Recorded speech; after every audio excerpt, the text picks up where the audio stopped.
on the eastern shore of the Hudson River, deep within one of its coves, there stands a village.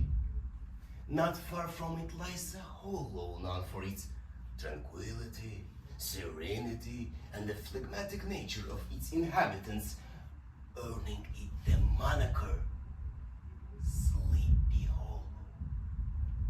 This place seems enchanted, and there's a certain spell captivating the minds of the people who live amidst a world of vacant dreams. The entire region abounds with tales of haunted spots, superstitions, and the headless horseman, the shift spectre haunting this enchanted corner.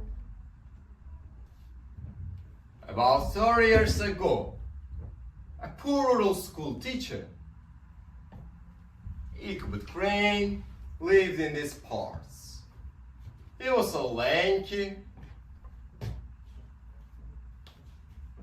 awkward young man, a conscientious educator, staunchly adhering to the principle that sparing the rod spoiled the child, convinced that a wayward rascal would remember and thank him for it until the end of his days. It was a blend of cunning and naivety. Enjoyed flaunting his erudition, especially in front of graceful young ladies. Served as a charge court director and assessed an insatiable appetite. His favorite book was Cotton Mather's History of Witchcraft in New England, which he knew by heart.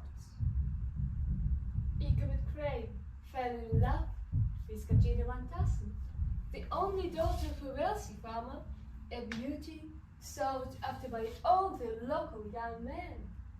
His most serious rival was Bones, a mischievous country lad, strong and brave. One day, Ichabod was invited to the Van Tassel celebration. In order to appear presentable, he cleaned his old black suit, meticulously groomed himself before a broken piece of mirror, and borrowed from his lodging house an old stubborn nag of a horse. The life of the party was Bones. Arriving on a daredevil, a fiery coal black steed.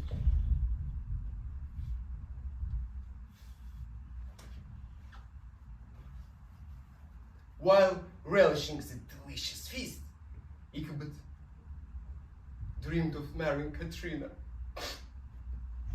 one fine day. After the dance, stories of spirits and ghosts abounded. Bones recounted an encounter with the headless horseman,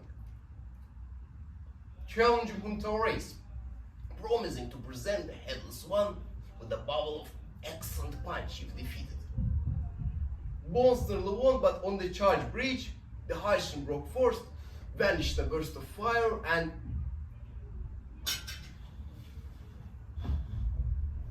disappeared.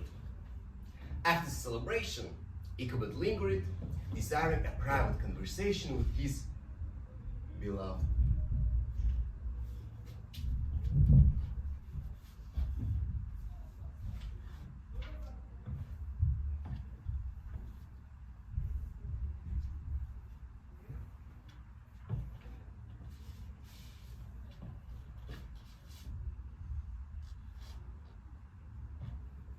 Pardon my intrusion, I saw light. It is no intrusion. I come here to read when I am wakeful. To read books which you must hide? These were my mother's books. My father believes in tales of romance, because the brain fever that killed my mother.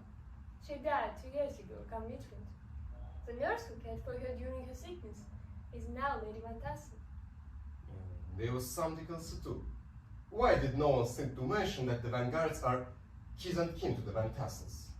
Because there is hardly a horsehold in Sleepy Hollow that is not connected to every other by blood or marriage.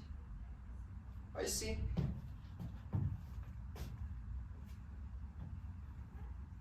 This land we are looking at was Vanguard's land, given to my father when I was in swelling clothes.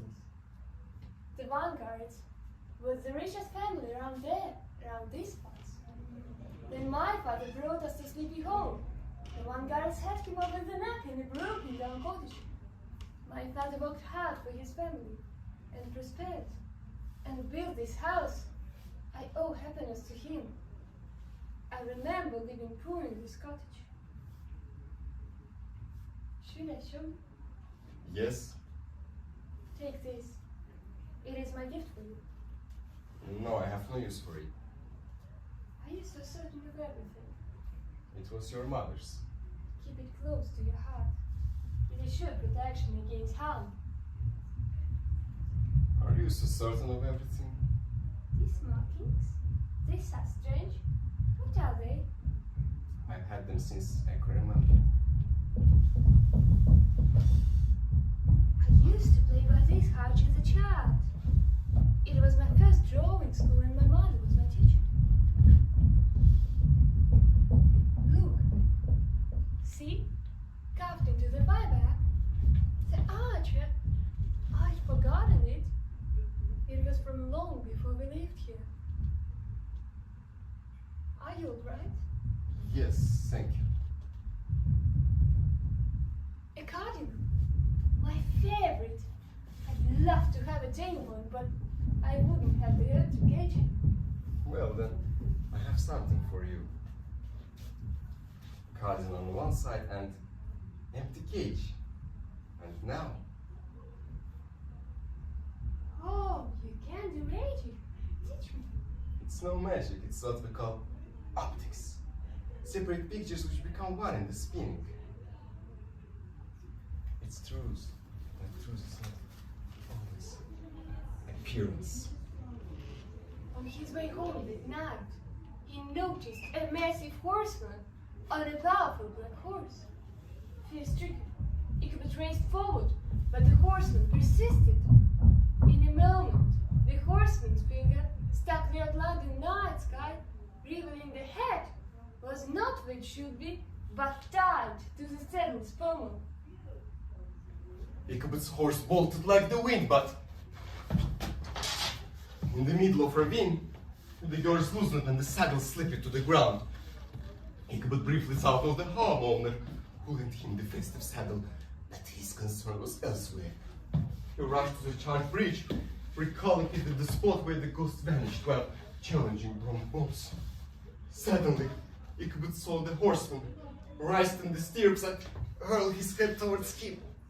The head struck Ichabod's crutch with a crash, rendering him unconscious on the ground. Oh!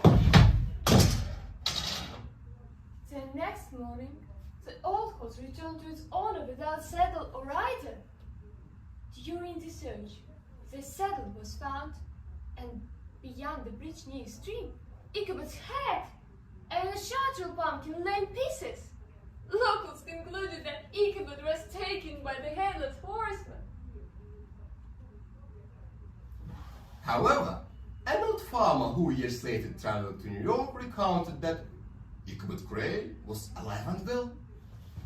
Having moved to another part of the country, he became a politician, a lawmaker, wrote for newspapers, and eventually became a judge.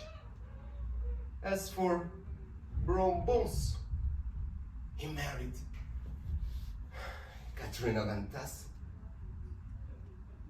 And it was observed that whenever Ichabod's story was mentioned in his presence, a sly expression appeared on his face. And in the mention of the pumpkin, he burst into laughter.